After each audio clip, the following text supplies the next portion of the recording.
I think a lot of people hear the word dominant and they think domineering. So I got to be mean and bossy and this. And yeah, all of those things could be part of the characteristics that you bring into your dominant space, but it's actually just being a bully if you don't talk about it with your partner, and if there isn't a flip side to your dominance that actually meshes really well, because there's so many different ways to be dominant, to be even a daddy. You could be authoritative, you could be nurturing, you could be cruel, you could be playful, you could be a submissive daddy if you wanted to be. So I think like opening up that erotic creativity for people helps them get more insights, like you said, into the fantasy, which actually builds their confidence and satisfaction more than if I said, okay, Sarah, here's how you be a daddy. Like, do this, do this, do that. Well, then you're just mimicking versus like actually integrating and digging within you so that it feels connected. So I had to do some homework for, this company. And so I was, watching some of these content,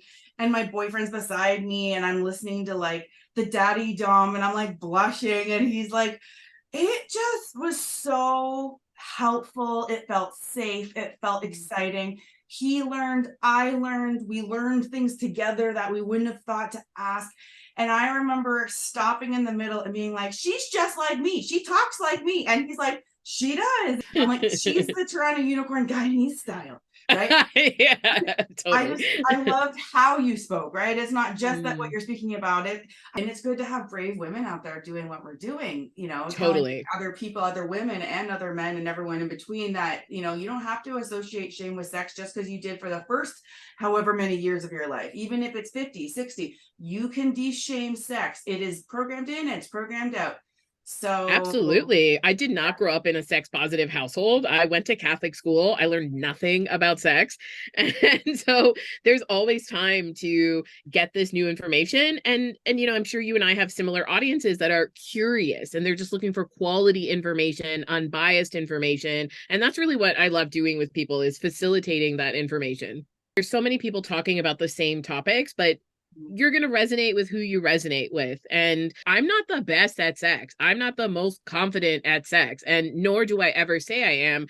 I help people navigate some of the similar mistakes, challenges, and narratives that are in the way of my pleasure. And so I still have all those things. I still have body shame. I still have performance anxiety, but I have tools to navigate them now. And that's what I share with other people.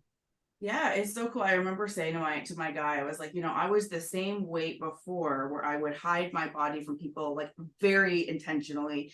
And I was like, it's not like I lost a bunch of weight and then suddenly started thriving. Yeah. I just started thriving in the same body, and I just dressed it differently. And I was like, isn't it funny that you can hit a certain mental space that's not on the scale that says, okay, let's just work it. Let's just own it. Let's live the life we have. I love the Carrie Bradshaw quote on Sex and the City: accessorize the outfit you've got.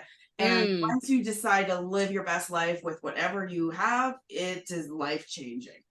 Yes, it totally is. I think people think that people who have six packs are having better sex or bigger orgasms than they are, and it's not true. We put so much weight literally on appearance, and what I look like is actually the least interesting thing about my sexiness. Like it really, it plays a factor, but it's not the most powerful thing. And we're all aging. We're all going to have to come into relationship with new bodies and pleasure as we age or go through postpartum or perimenopause or erectile dysfunction. So it's a good skill that you talked about, and just like, well, I got to find pleasure in this body right now. I got to change it up in my perspective, in my relationship to it, and less about what it looks like. Were you actually a single woman having threesomes? Yeah. Okay, I didn't know that about you. So now I feel like we really are like twinsies, because we're in Toronto, both of us.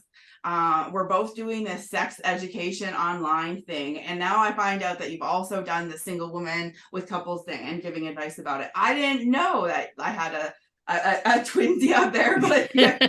So, Well, glad we found each other. I know, right? You feel like an invited intruder into a lot of threesomes. You're like, I'm here, but there's a lot of like, don't touch this and don't break that and don't kiss this. And it just doesn't feel like the couple has enough communication to actually know what they want. They've just thought about the fantasy and a third body. So doing that work as a couple, like asking like what would make you super uncomfortable? What would make you super hot? You know, what are we doing for this other person? Like what kind of needs are we going to fulfill for this person? Those are three simple questions that could upgrade, I'd say, like 90% of couples profiles that I see on like Field or Bumble or whatever. It's true. And for some of them, they just think single women are just a human sex toy for their night or Yeah. intimacy. And I think that's the bridge I'm trying to make between the parties is let's humanize this. Let's remember Yeah. that single woman has her own fantasies and like does this for a certain reason. So I think I'm doing a good job with it because I've noticed, some people having better experiences around me and things like that. But one of the things you said really resonated is I don't like what I call yellow tape across holes. Like if you're gonna be like no kissing, but anal's allowed, I'm like, I don't know. There's a lot to remember here. Like I just, it's sex. I don't like a lot of rules in sex. I understand the safety that's needed from a couple's perspective, but when people start blocking off holes or certain positions or things like that, it makes me feel like they're not comfortable enough for me, and that Yeah. makes me uncomfortable because I have been in the middle of a threesome when that girl got pissed off because she didn't actually like being in the Yeah. threesome. Same. Like, oh Yeah. God, oh God. You're not going to want to miss the whole podcast episode, number 47, with Luna Matatas on my Sex and Swinging with Toronto Unicorn podcast, available everywhere you get your podcast. TorontoUnicorn.com has all links. You can even listen to the episode there.